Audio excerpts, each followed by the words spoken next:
বাঙালির শেষ পাতে মাছের টক কিংবা চাটনি হলে কিন্তু খাওয়াটাই পুরোপুরি সম্পূর্ণ হয়ে যায়। তো আমি কিভাবে মাছের টক বানাই সেটাই আজকে আপনাদের সাথে শেয়ার করতে চলেছি।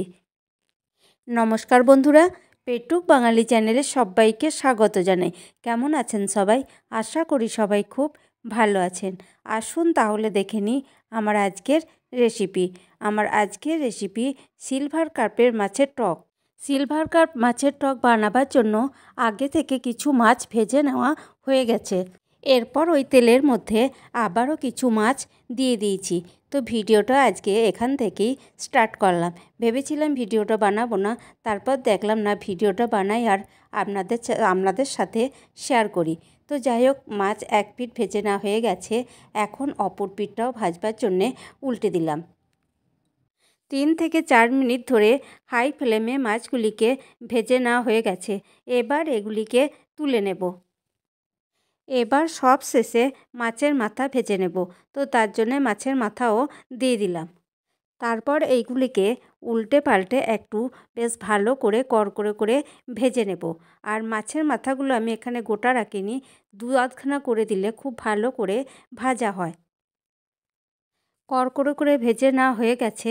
এবার এগুলিকে তুলে নেব। এবার এগুলিকে ভাজা মাছের সাথে রেখে দেব। সবগুলো মাছ আমার ভেজে নেওয়া হয়ে গেছে। এবার এগুলিকে দিয়ে টক বানিয়ে নেব। মাছের টক বানাবার জন্য কড়াইটাকে পরিষ্কার করে ধুয়ে নিয়েছি। এখন ওই কড়াইয়ের মধ্যে দিয়ে দিয়েছি সামান্য পরিমাণে তেল। তেলের পরিমাণটা আপনারা আরও বাড়িয়েও নিতে পারেন। তারপর এখানে ফোড়নের জন্য দিয়ে দিলাম 2টো তেজপাতা, শুকনো লঙ্কা আর কিছুটা পরিমাণ 5 ফোড়ন। তো এইগুলিকে 30 সেকেন্ডের মতো ভেজে নেব। ফোড়নগুলি ভেজে নেওয়া হয়ে গেছে। এখন ওই ফোড়নের মধ্যে দিয়ে দেব আগে থেকে ভিজিয়ে রাখা তেঁতুলের কাত। তেঁতুল জল ফুটতে শুরু করেছে। তো এখন এর মধ্যে দিয়ে দেব পরিমাণ মতো হলুদের গুঁড়ো আর দিয়ে দেব পরিমাণ মতো লবণ। লবণটা একটু বুঝেই দিতে হবে, কারণ মাছ ভাজাতে অনেকটাই লবণ ব্যবহার করেছি। তো এখন লবণ আর হলুদ গুঁড়ো দিয়ে তেঁতুল জলটাকে খুব ভালোভাবে ফুটিয়ে নেব। তেঁতুল জল ফুটতে শুরু করে দিয়েছে। তো এর মধ্যে দিয়ে দেব আখের গুড়। তো আমি এখানে 300 গ্রামের মতো আখের গুড় নিয়েছি, যেহেতু টকটা মিষ্টি মিষ্টি বানাবো। আপনারা যদি মাছের টক একটু টক টক পছন্দ করেন তাহলে গুড়ের পরিমাণটা অবশ্যই কমিয়ে দেবেন। তবে আমার মনে হয় মাছের টক একটু মিষ্টি মিষ্টি করেই বেশি ভালো লাগে।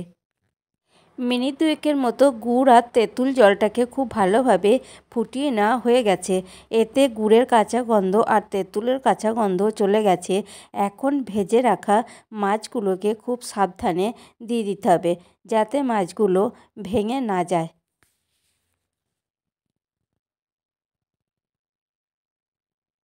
সব মাছগুলোকে রসের মধ্যে দিয়ে দেওয়া হয়ে গেছে। এখন এগুলোকে খুন্তির সাহায্যে একটু হালকা করে চাপ দিয়ে রসের মধ্যে ডুবিয়ে দেব। তারপর 3 থেকে 4 মিনিটের মতো ফুটিয়ে নেব। 3 থেকে 4 মিনিটের মতো গ্যাসের ফ্লেমটাকে মিডিয়ামে রেখে ফুটিয়ে নেওয়া হয়ে গেছে। তো রসটা অনেকটাই ঘন হয়ে এসেছে। এবার এটাকে কড়াই থেকে নামিয়ে নেব।